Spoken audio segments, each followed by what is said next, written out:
Eu queria que você já analisasse, então, essa posição aí do STJ de que ministros não respondem pessoalmente por determinadas decisões e que a notificação por e-mail não seria mais adequada, feriria aí acordos diplomáticos, sua avaliação e também a sua explicação sobre o que deve acontecer após essa notificação por e-mail. Muito bom dia.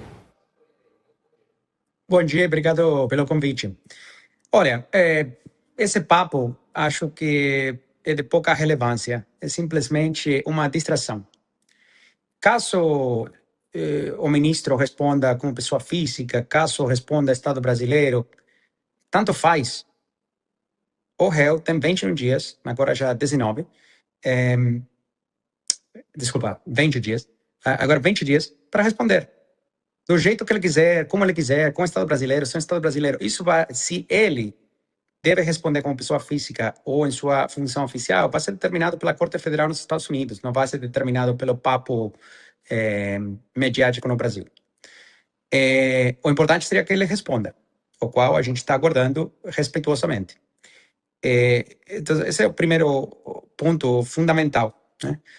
Em relação a vias diplomáticas, o governo brasileiro e Alexandre Moraes já foram notificados de todas as formas imagináveis. Quando o caso começou, o assunto foi levantado com o Departamento de Justiça dos Estados Unidos. Teve umas comunicações que se tornaram de conhecimento público faz mais de um ano atrás. O Departamento de Justiça cobrou o governo brasileiro, ao Itamaraty, pela violação do tratado entre os dois países e a Convenção da Haia. Porque a conduta do ministro foi, obviamente, totalmente ilegal.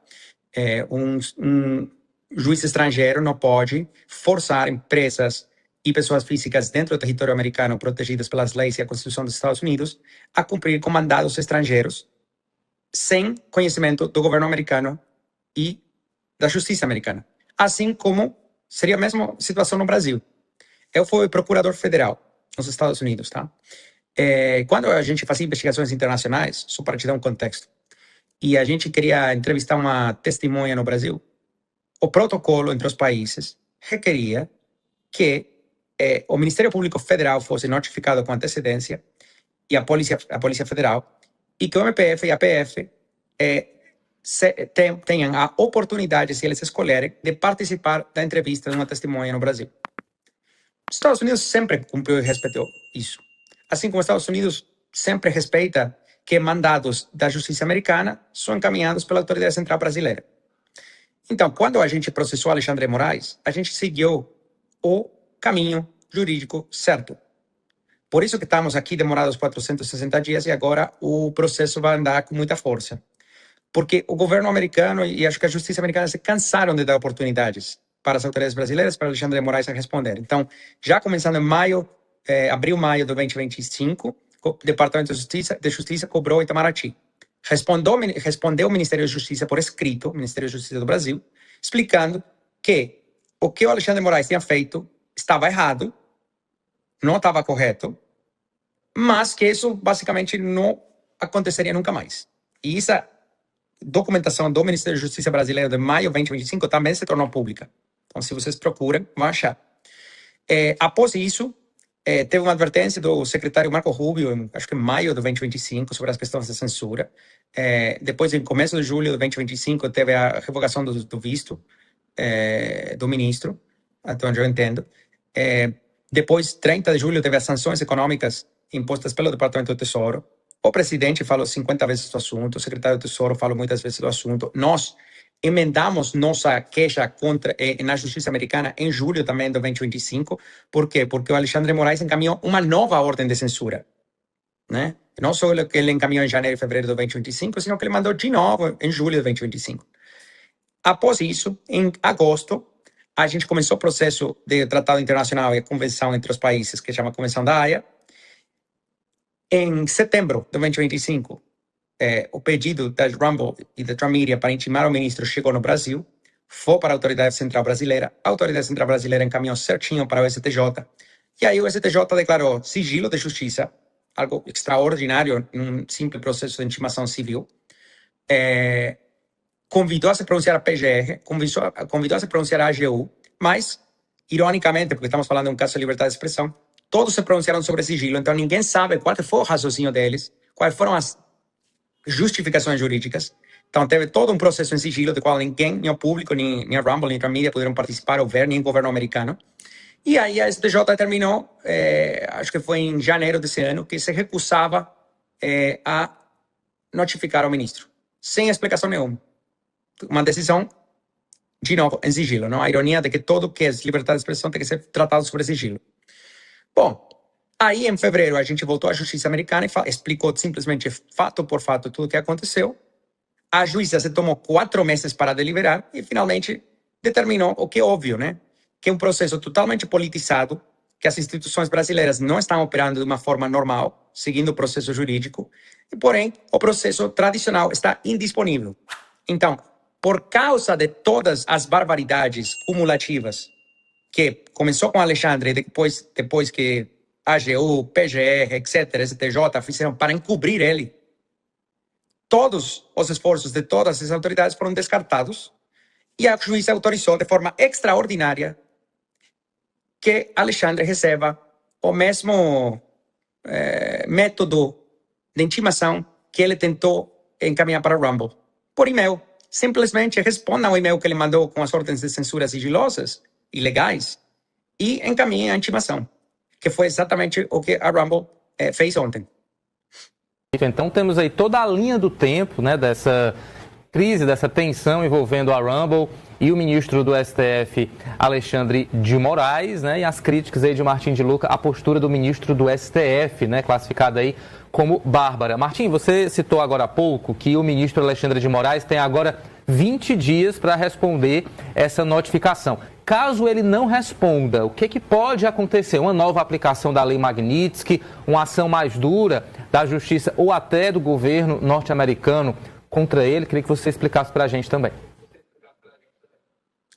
O que acontecerá está detalhado na decisão da juíza da Corte Federal. Na decisão que é pública, né? Porque todo o nosso processo é público, sem sigilo, sem esconder nada, não tem nada de errado. A decisão da juíza fala que se ele não responde, não aparece em 21 dias, então a juíza solicita a Rumble e a Ultramedia que procedam rapidamente a solicitar a sentença à revelia para ele. Isso está na decisão da juíza. Não seria uma sentença à revelia, Martim? O que está previsto aí na legislação norte-americana em casos como esse? 2 coisas. Primeiro vai ser a ilegalidade dos mandados de censura do Alexandre, especialmente pela metodologia, né, que ele viola a soberania americana. Por quê? Porque escutei também vários comentários sobre que nosso processo, de algum jeito acrobático, ameaça a soberania brasileira, o qual é um absurdo, né? Todo caso começa porque as ordens de censura sigilosas do Alexandre de Moraes cruzam a fronteira dos Estados Unidos e tentam censurar cidadãos americanos, usuários americanos, plataformas americanas sem negócios no Brasil, por debate público em território americano e parar monetização de contas, ou seja, transações financeiras dentro do território dos Estados Unidos, todo às costas do governo americano e da justiça americana, né? Por isso que começa o caso.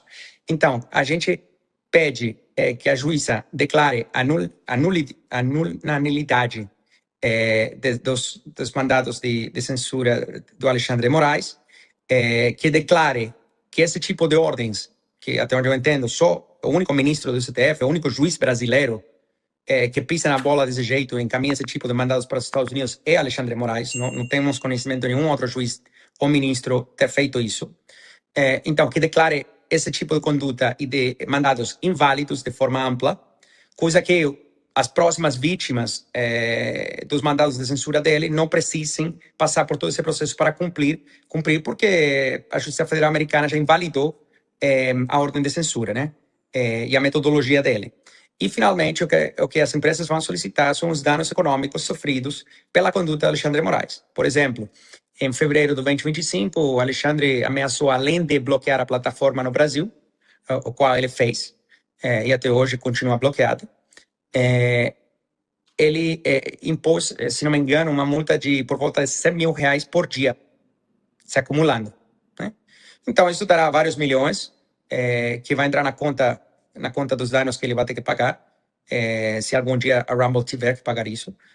Também diversos outros danos econômicos que hoje não posso adiantar, mas que ambas empresas têm sofrido e continuam sofrendo até agora, né? Então, quanto mais longo vai o processo, maiores os danos. E a gente, obviamente, pede que ele seja responsabilizado na pessoa física. Por que na pessoa física? Porque ele está atuando fora do alcance da função oficial, no sentido de que ele está atuando de forma ilegal. Então, eu te dei o exemplo de ser procurador. É como se eu falasse para um policial: querido, vai e faz uma busca e apreensão na casa de fulano. Eu te avalio, eu te apoio, só na minha canetada. E o policial me fala: mas, doutor, você não precisa de uma assinatura de um juiz para me autorizar a fazer a busca e apreensão, que é o que a lei estipula? E eu, como procurador, falo: eu sei que preciso de assinatura de um juiz, mas tanto faz, vai, deixa comigo. No momento que eu faço isso, essa imunidade de atuar na função pública desaparece, porque eu estou atuando de uma forma que eu sei que é ilegal. Estou atuando de uma forma deliberadamente ilegal.